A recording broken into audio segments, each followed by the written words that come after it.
여러분, 오늘은 그냥 넘어가기 어려운 소식을 전해드려야겠습니다. 조국혁신당 강미정 대변인이 어제 탈당을 선언했습니다. 그런데 단순한 탈당이 아닙니다.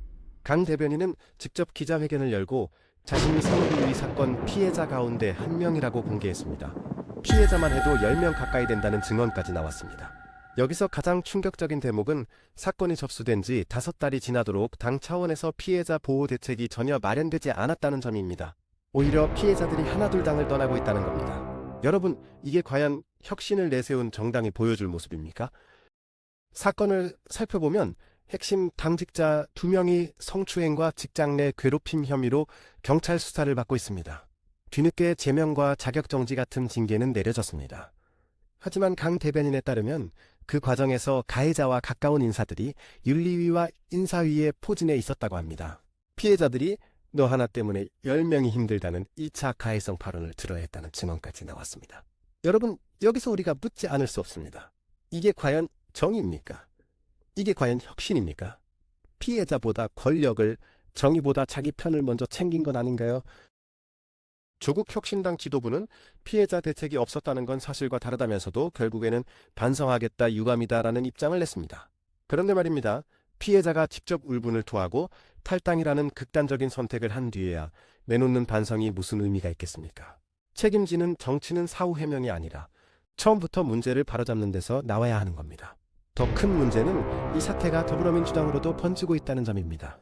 조국혁신당 행사에 참석했던 최강욱 전 의원이 당사자의 얘기를 얼마만큼 믿을 수 있고 얼마만큼 정확하게 들으셨는지 그게 우선이 돼야 될 것 같다고 했습니다.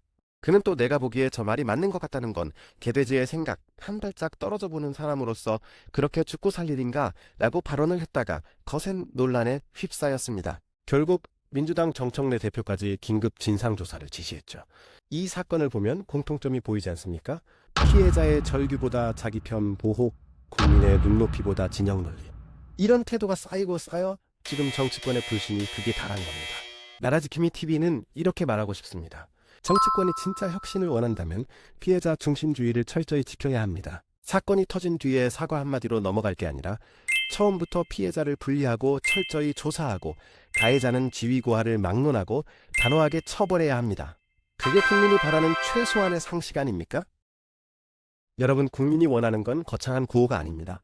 도덕성 있는 정치, 책임지는 지도자, 피해자 중심의 제도적 장치. 이 세 가지만 제대로 지켜도 국민은 정치권을 다시 신뢰할 수 있습니다. 여러분은 어떻게 보십니까? 이게 과연 혁신입니까? 아니면 구태 정치의 되풀이입니까? 나라지킴이 TV는 가짜 구호가 아니라 진짜 혁신, 피해자 중심의 정의를 지켜보겠습니다. 오늘 나라지킴이 TV가 전한 소식이 유익하셨다면 구독과 알림 설정 부탁드립니다. 그래야 중요한 정보를 빠르게 받아보실 수 있습니다. 좋아요도 꼭 눌러주시고 댓글로 여러분의 생각과 의견을 활발히 나눠주세요. 여러분과 함께 보수의 가치를 지키고 더 나은 대한민국을 만들어가는 길에 함께하겠습니다. 감사합니다.